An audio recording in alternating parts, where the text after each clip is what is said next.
इस वक्त हम धरना स्थल पर मौजूद हैं और अलग से आपको कुछ छात्र बैठे यहाँ पर दिखाई दे रहे हैं जो कि सोनम वांगचुक से भी पहले 5 दिन से धरने पर बैठे हैं। इसमें एक छात्र जो हैं ये छत्तीसगढ़ के हैं, इनेश कुमार जी।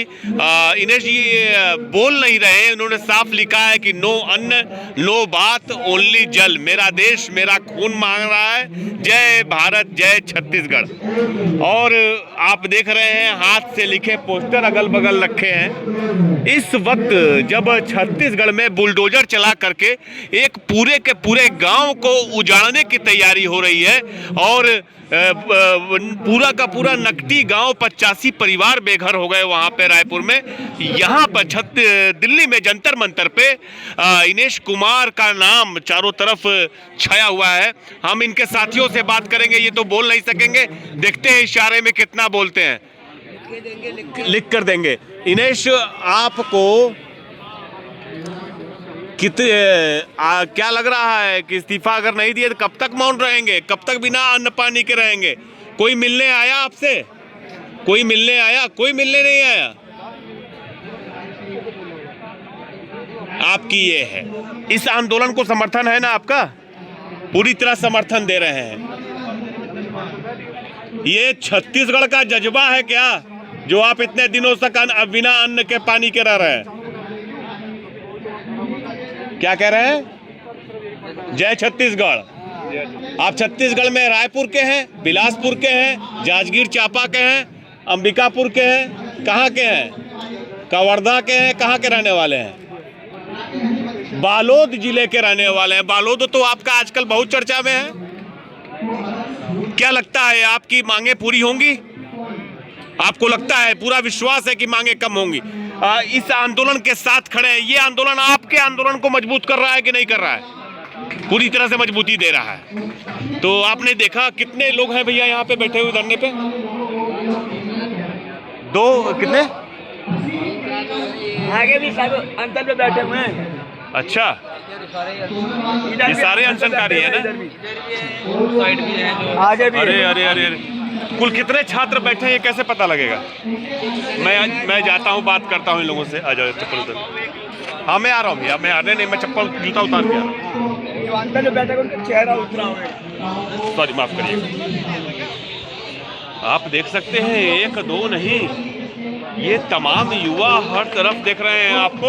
ये अनशन पर बैठे हैं। सिर्फ सोनम वांगचुक के अनशन की चर्चा हो रही है, लेकिन आपको इन युवाओं को भी याद करना होगा जो अनशन पर बैठे हैं। भैया, आप लोगों का परिचय जान सकते हैं? शुभ नाम क्या है? मेरा नाम उज्जवल सिंह है। मैं मध्य प्रदेश रीवा डिस्ट्रिक्ट से बिलोंग करता हूँ। आप रीवा के रहने वाले हैं? जी। और पढ़ते कहाँ पे हैं? IIT Patna. IIT Patna. IIT Patna ठीक ठाक काम कर रहा है कि नहीं? क्या करप्शन तो वहाँ भी है। अभी लास्ट ईयर बजट पास हुआ था IIT पटना को सबसे ज़्यादा। और बोलना नहीं चाहूँगा इस विषय में, पर विषय हमारा दूसरा है तो उस विषय में नहीं, मैं जानना चाहूँगा, ये जुड़ा हुआ विषय है इससे। IIT पटना की स्थिति क्या है? सर, स्थिति ऐसी है जैसी पटना की है वैसे ही स्थिति है। हाँ, रोड बन जाती है AI से, बिल्डिंग बन जाती है AI से, है ना। और स्टूडेंट्स का मतलब बजट पास हुआ समथिंग कुछ 500 समथिंग कुछ करोड़ का, और लगा क्या कुछ नहीं, बिल्डिंग बन रही है आप कुछ किस नहीं। स्टेट से पढ़ रहे हैं? मैं पढ़ से मतलब मेरी से BTech CS। BTech computer science. जी सर। आपको बताएं दर्शकों कि कल QS यूनिवर्सिटीज़ की रैंकिंग आई, 1500 यूनिवर्सिटीज़ की दुनिया भर के, जिनमें इंडिया में IIT दिल्ली 124वें स्थान पर है और IIT मुंबई 137वें स्थान पर है। पहले से 10 के बीच में US और UK और स्विट्ज़रलैंड की यूनिवर्सिटीज़ हैं। आप अंदाज़ा लगा सकते हैं कि क्या स्थिति है। कभी कमाल किया करता था, IIT का नाम दुनिया भर में था। ये IIT पटना IIT खोलने के नाम पर खोल दिए गए, लेकिन इंफ्रास्ट्रक्चर तैयार नहीं किया गया। आप किस मांग के लिए आप आए धरने पर बैठने के लिए? सर, मेरा ये मांग है कि मेरे भाई बहन जो ये पेपर देते हैं नीट IIT, वो पेपर लीक हो जाते हैं, तो ना चाह के भी ऐसे कदम उठाते हैं जो कि उनके पीछे माँ बाप, उनके बहुत दुख और पीड़ा से गुजरना पड़ता है। तो मेरी सरकार से यही मांग है, जिस कुर्सी पे नरेंद्र जी बैठे हैं, नरेंद्र मोदी हमारे देश के सबसे बड़ी कुर्सी पे बैठे हैं, तो उनसे हमारा हाथ जोड़ के यही मांग है कि धर्मेंद्र प्रधान को इस्तीफ़ा दिलवाए और जो उसके बजाय उस कुर्सी पे बैठे एजुकेटेड बंदे को बैठाइए, काबिल बंदे को बैठाइए। यहाँ पे कितने लोग बैठे हुए हैं अनशन पे? यहाँ पे 9 लोग बैठे हुए हैं। 9 लोग? 9 लोग सब अलग अलग जगह के हैं कि सब अलग अलग जगह। छत्तीसगढ़। ये निर्णय कैसे लिया गया? 9 लोग ये कैसे तैयार हो गए? हम लोग पहले दिन से बैठे हुए थे और कल हम लोगों ने निर्णय लिया कि हम लोग यहाँ पे बैठेंगे अनशन पे, क्योंकि 10 दिन हो गए हैं और सरकार की तरफ से कोई भी बातचीत करने का किसी को भेजा नहीं गया, ना कोई बात सुनी जा रही है। हम लोग को देशद्रोही एक देशद्रोही घोषित किया जा रहा है आंदोलनकारियों को। जो सबसे बड़ी जरूरी जानकारी है वो ये है कि मुख्य धरना, जो मुख्य अनशन स्थल है जहां सोनम वांगचुक बैठे हैं, अभी आपको ले चलेंगे, वहां से लगभग 100 मीटर की दूरी पर 9 युवा छात्र जो अलग अलग जगह के हैं, अलग अलग प्रदेशों के हैं, वो एक साथ अनशन पर बैठे हैं। हमारे औजार हैं, ये हमारे औजार हैं, इन्हीं से हम देशद्रोही। किताब दिखाइए, कौन सी पढ़ रहे हैं? आपके औजार किताबें और कलम है? जी, हम गांधीवादी हैं, गांधी के विचार पे, अम्बेडकर जी के विचार पे चल रहे हैं और ऐसे ही हम चलते रहेंगे, रुकने वाले नहीं हैं जब तक हमको रिज़ाइन नहीं मिल जाता है। हमारे बच्चों को, जो हमारे भाई बहन आत्महत्या की है, उनकी अकाउंटेबिलिटी नहीं ले लेते हैं तब तक हम बैठे हुए हैं। अन्न हम त्याग दिए हैं, पानी पर हम अभी जी रहे हैं। जैसे आप नज़दीक आइए। कहाँ से आए हैं आप? यूपी में कहाँ से? यूपी बदायूं। बदायूं से छात्र हैं जी। क्या पढ़ते हैं? अभी तो 10th क्लास। 10th क्लास में हैं। तो यहाँ पर किस लिए आए हैं? यहाँ पर सभी भाइयों को मदद करने आए हैं। गजब है इस देश के युवा, गजब है इस देश के छात्र।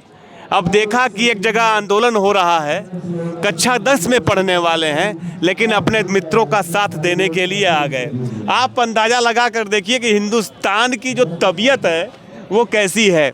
हमारे पास, मेरे कैमरामैन साथ में नहीं है, लेकिन हमारे साथ एक छात्र स्टूडेंट जो है वो इस वक्त कैमरा ऑपरेट कर रहे हैं। तो ये है पूरा समय। आप देखेंगे जो लोगों से मिलेंगे इस आंदोलन के दौरान, ज़्यादातर लोग जो हैं वो छात्र हैं, युवा हैं, बाहर से आए। दिल्ली से के लोगों की संख्या में बाहर के लोगों की संख्या ज़्यादा लग रही है। क्या आप लोगों को भी लग रहा है? आपने अभी रैंकिंग बताई 124 से 136 हमारे देश के सबसे जाने माने IT संस्थान के बारे में, जो दुनिया में फेमस थे। आप बताइए कैसे विश्वगुरु बनेंगे जब अंडर 100 में हमारे एक भी यूनिवर्सिटी नहीं आ पा रही है। IITs हमारे 124 से 136 स्थान पे हैं और हमारे कौन से क्षेत्र में विश्वगुरु हम हैं अभी? कौन से मेडिकल क्षेत्र में आप बता दीजिए, इंजीनियरिंग क्षेत्र में बता दीजिए, किस क्षेत्र में हम आगे हैं? कैसे हम विश्वगुरु? सही है, बिल्कुल सही है और मैं इनकी बात से पूरी तरह सहमत हूँ।